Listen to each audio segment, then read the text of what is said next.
भगवान शिव की कथा, भगवान शंकर का चरित्र कह रहा है। शिव महापुराण कह रहे हैं,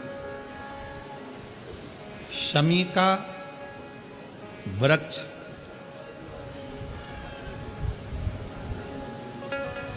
हमारे शरीर में जो रोग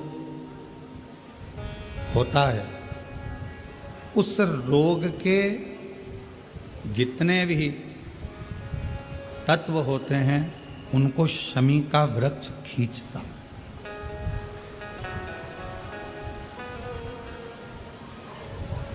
कल एक बहन ने प्रश्न किया कि गुरुजी, आपने कहा कि शमी का जो वृक्ष होता है वो बड़ा हो जाता है, बड़ा होने के बाद उसको घर में नहीं रखते, छोटा पौधा, छोटा सा पौधा घर में रख सकते, और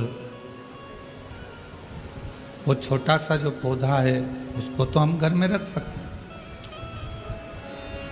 पर वृक्ष, शमी का वृक्ष जितना बड़ा होता चले जाता है तो उसको घर से अपन रखते नहीं, उसको फिर कहीं बगीचे में या कहीं एकांत में या जहाँ उसकी ज़रूरत है वहाँ उसको लगा दिया जाए। गणेश पुराण में एक बात आती है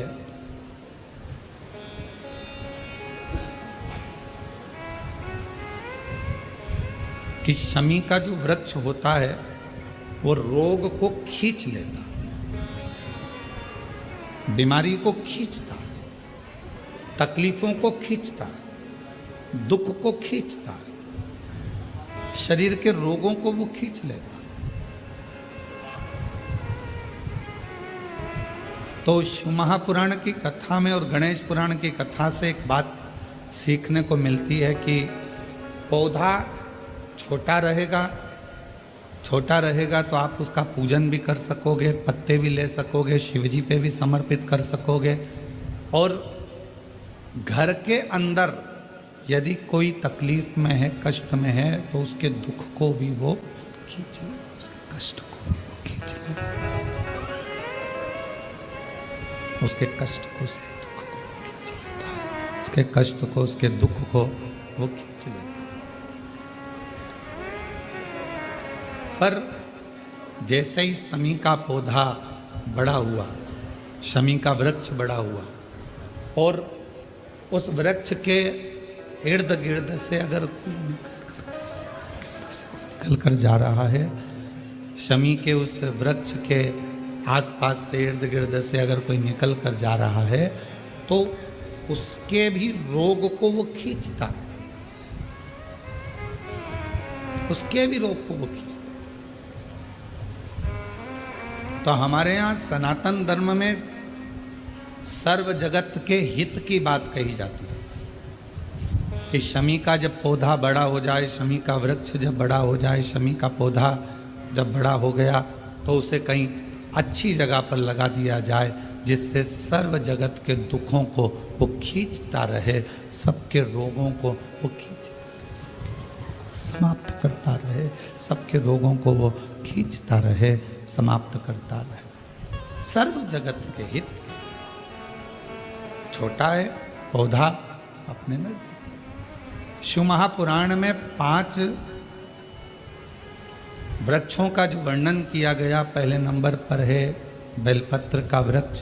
दूसरे नंबर पर है शमी का वृक्ष, तीसरे नंबर पर है आंवले का वृक्ष, चौथे नंबर पर है पीपल का वृक्ष, और 5वें नंबर पर है वट वृक्ष। ये हमको बल देते हैं और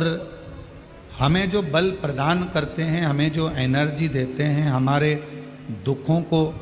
ये नष्ट करते हैं, हमको एक अलग से बल इन पौधों से, इन वृक्षों से प्राप्त होता है, हमें प्राप्त होता है। और वो जो बल है